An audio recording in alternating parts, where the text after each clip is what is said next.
হাই friends, কি খবৰ? আমি অলপ ফুৰিবলৈ আহিছোঁ ফুৰিবলৈ। এইবিলাক কি ধুনীয়া ঠাই, কেনেকুৱা লাগিছে আহি? ভাল লাগিছে অলপ।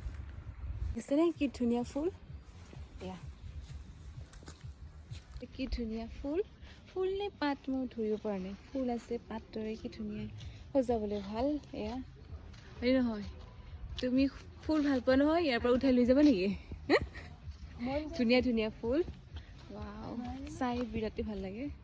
ইয়াতে কাৰণ বহিছোঁ, কি ধুনীয়া ঠাই। এয়া ভাল লাগিছে, গছৰ ঠাণ্ডা, মানে গৰম পৰিছে আৰু হয়নে? কি ধুনীয়া ফুল হয়নে? লৈ যাবা, আজি লৈ যাবা হা, গোটেইবিলাক উঠাই। বেগ আনিছানে নাই তুমি?